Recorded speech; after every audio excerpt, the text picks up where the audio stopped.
povo brasileiro que nos acompanha nessa sessão especial que transforma o plenário do Senado Federal em tribunal. Eu começaria dizendo que estamos diante de algo muito grave. Estamos escrevendo mais uma página na história da mais antiga instituição da República, que é o Senado Federal. Está perto de completar 200 anos.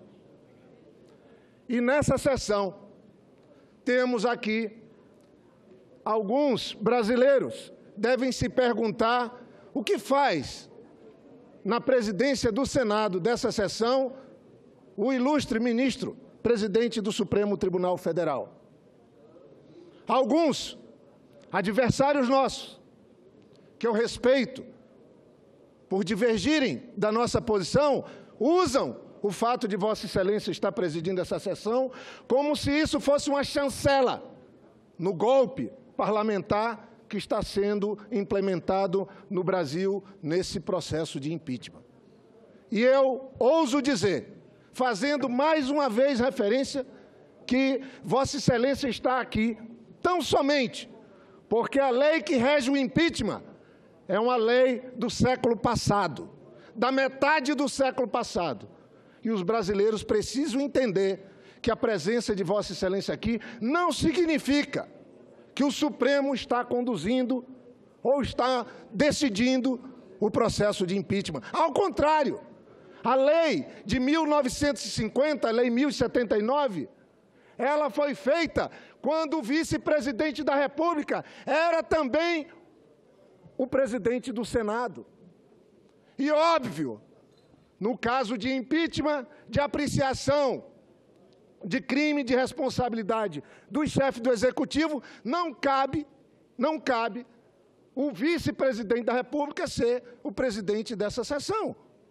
E lá eles escreveram que, no caso de impeachment, exatamente pelo vice-presidente ser presidente do Senado, chamaria-se o presidente do Supremo para presidir essa sessão na fase do impeachment. É tão somente por isso que o ministro, o nobre ministro Lewandowski, está presidindo essa sessão.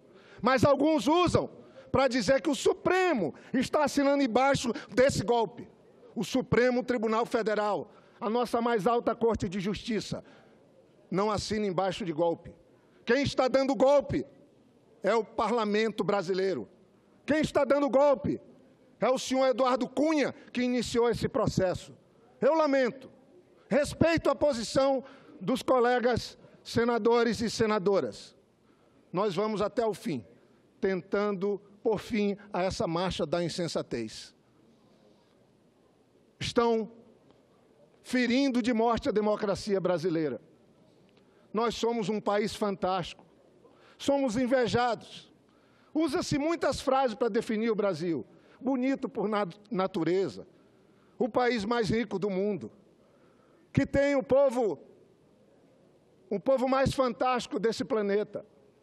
Coincidentemente, sediamos nessa semana o evento de maior audiência do mundo, com mais de 3 bilhões de telespectadores acompanhando as Olimpíadas.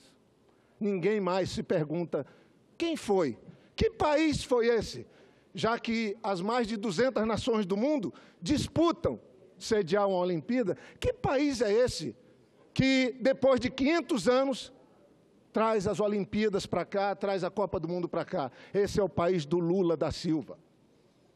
Esse é o país que há poucos anos liderava o mundo.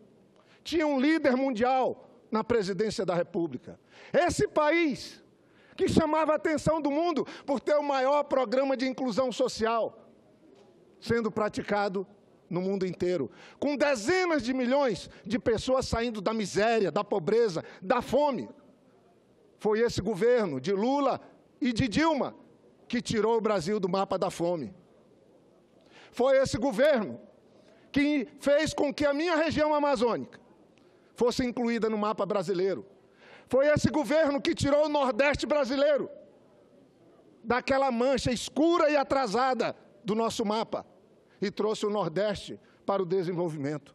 É por isso que ainda hoje, parte da elite brasileira tem preconceito, xinga os nordestinos. Eles não têm noção do que é viver na Amazônia, a região mais rica do mundo, convivendo com a miséria e com a pobreza. Eles não têm noção porque não conhecem o nosso país, do que é ter boa parte dos brasileiros vivendo no Nordeste, há séculos na exploração. Eles não aceitam que um retirante miserável, como é o presidente Lula, saia de lá num pau de arara, venha para São Paulo, seja um vencedor, assuma a presidência da República e conquiste o mundo. Eles não aceitam. Não aceitam que uma mulher que sofreu a tortura, que foi presa e torturada por defender a democracia, assuma a presidência da República e possa concluir seu mandato. Eles não aceitam. Eles não aceitam que as Martas, vencedoras nas Olimpíadas, que as Rafaelas, vencedoras de medalha de ouro, possam ser a referência desse país. Porque para eles, favelado não é vencedor. Para eles, pobre é vergonha. Agora, ontem, o Brasil celebrava a primeira medalha de ouro de uma menina nascida na Cidade de Deus, que na década de 60 foi usada como um depósito para favelados no nosso país. Ela que viveu o preconceito, ela que viveu todo tipo de abandono, trouxe a primeira medalha de ouro para o nosso país. Tem muita gente nesse país, senhor presidente, que não acredita, que não aceita que um país que tem dezenas de milhões de pessoas lutando por uma inclusão social possa dar certo. Tem gente que não tolera ter pobre dentro de avião. Tem gente que não tolera ter filho de pobre fazendo faculdade. É esse país que nós estamos julgando. Um país que saiu da escravidão e conquistou a democracia. Mal a nossa democracia ganha referência, estamos aqui ferindo de morte um processo que, legitimado pelas urnas, colocou a presidenta Dilma para nos dirigir. É claro que o segundo mandato da presidenta Dilma enfrenta dificuldade. Primeiro, pela intolerância dos que perderam a eleição. Segundo, pela ação política que está em curso. Falta um pouco mais de 2 minutos para mim concluir essa minha fala. Quero repetir aqui que estamos vivendo um jogo de cartas marcadas. Vossa Excelência, senhor ministro Lewandowski, falou que essa fase do impeachment é a fase oral, onde a gente só pode falar. E é certo, Vossa Excelência está lendo e interpretando adequadamente. Queria cumprimentá-lo pela condução isenta desse processo hoje aqui. É a fase oral. E eu queria aqui dizer, tivemos dezenas dos 81 senadores, dezenas que foram ministros dos nossos governos. Dezenas. Estão aqui no plenário. Vão poder votar hoje ou amanhã. E eu queria dizer que mudaria meu voto. Mudo meu voto. Se um dessas dezenas de senadoras e senadores que foram ministros da presidenta Dilma me apresentasse aqui, na oportunidade dos 10 minutos, uma sequer, uma mancha, dizendo que viram, sentiram, apreciaram, tiveram algum domínio de algum fato do envolvimento da presidenta Dilma em algum ilícito. Eles conviveram com ela. Os ex-ministros poderiam vir aqui.